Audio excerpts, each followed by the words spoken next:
Сәлеметсіздер ме? Бүгін present simple шағының жаттығуларымен таныс боламыз. Жаттығуға назар аударып, экранды тоқтатып, бірінші жаттығуды өзіміз орындап алайық. Содан соң барып, жаттығуды талдай отырып, өз қатемізді тексереміз. Так, екіде бірінші жаттығуға қарасақ, complete the sentences using the following verbs. Мына етістерді пайдалана отырып, сөйлемдерді толықтыруымыз керек. Cause тудырту, бір қозғау күш беруді бір затқа. Connect байланыстыру, drink ішу, live өмір сүру, open ашу, speak сөйлеу, take алу. Бірінші сөйлем. Tanya speaks German very well. Бұл жерде эш жалғанып тұрған себебі бастауыш үшінші жақ жекеше тұр, яғни she, he, it немесе біреудің есімі келген кезде біз етіске эш жалғайтынымызды айтқанбыз. Екінші сөйлем.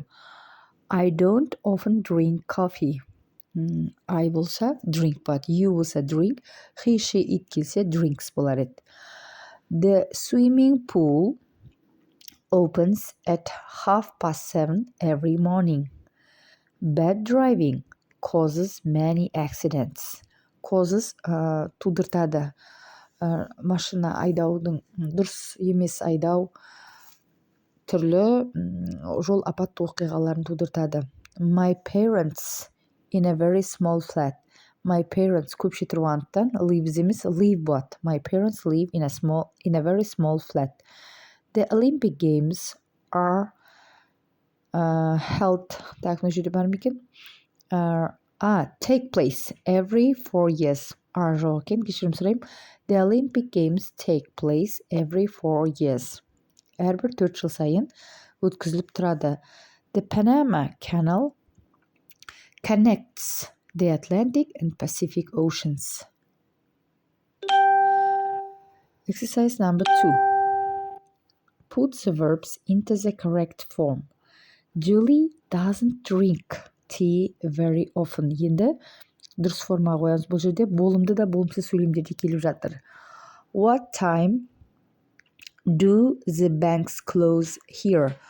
Бастаушымыз subject, бізде banks көпше тұрғандықтан do көмекшісін бастаушының алдына шығарамыз. Егер тек bank болса, the bank болса, онда does болар еді. The next. I've got a computer, but I don't use it much. Менде компьютер бар, бірақ мен оны көп қолданбаймын. I don't use. Көп қолданбаймын. 4. Төртінші сөйлем. Where does Martin come from? Мартин қайдан? He's Scottish. Ол шотландтық. 5. What do you do? I'm an electrician. Сен немен айналысасың? Мен электрикпін. 6.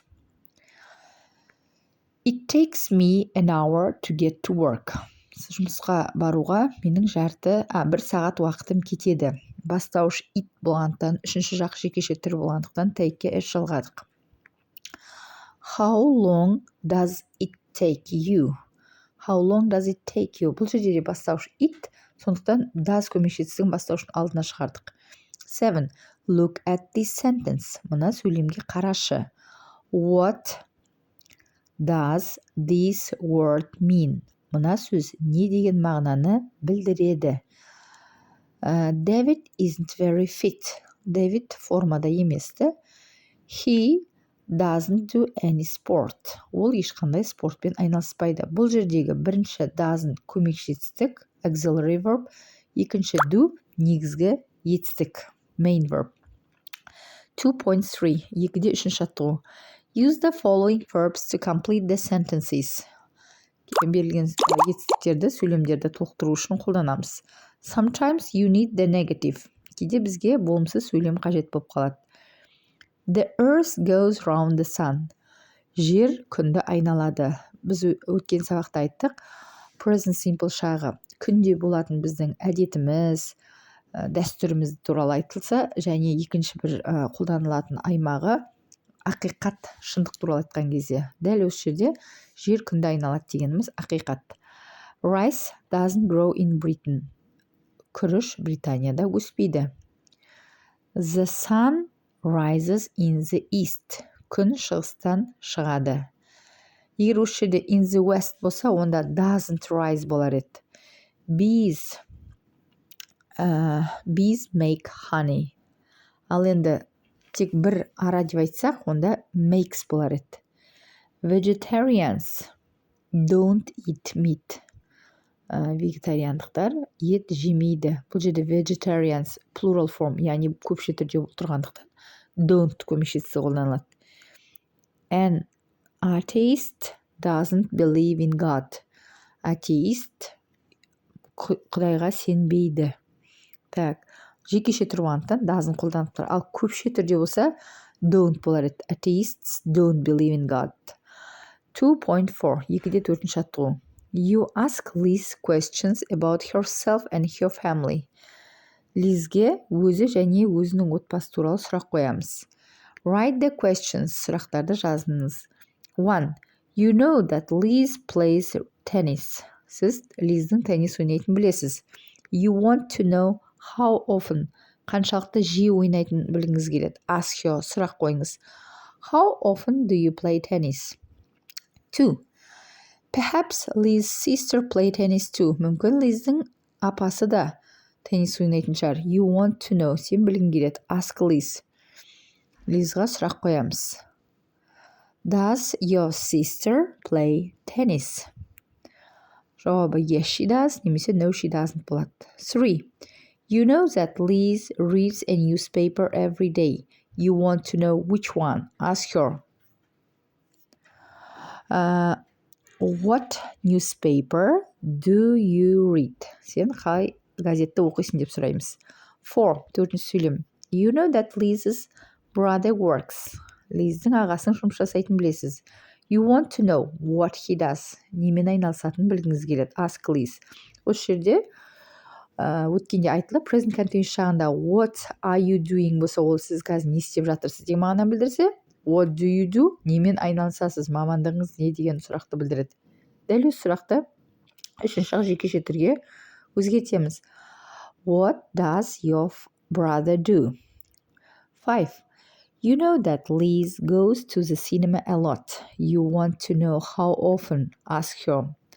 How often do you go to the cinema? 6. You don't know where Liz's grandparents live. You want to know. Ask Liz. Lizға сұрақ қоямыз. Енді grandparents көпше түрі болғандықтан, яғни олар they мен ауыстырыла алатын болғандықтан, бізге does емес do көмекшесі қажет. Where do your grandparents live? Жауабы, they live in Kazakhstan. 2.5. Complete using the following. I apologize, I insist, I promise, I recommend, I suggest.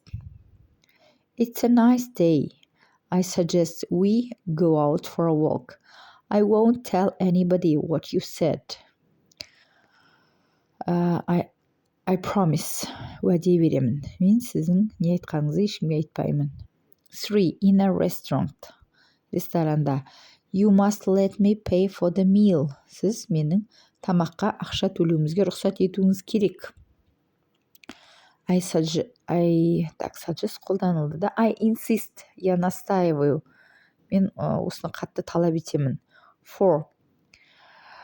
For what I did. Так, I apologize for what I did. Жасаған затыма кешірім сұраймын. It won't happen again. Ол қайтадан болмайды. Бұндай жағдай қайтадан қайталанбайды. 5. The new restaurant in Hill Street is very good. Hill Street'тегі жаңа ресторан өте тамаша. I recommend it. Мен оны ұсынамын. Тыңдағандарыңызға рахмет.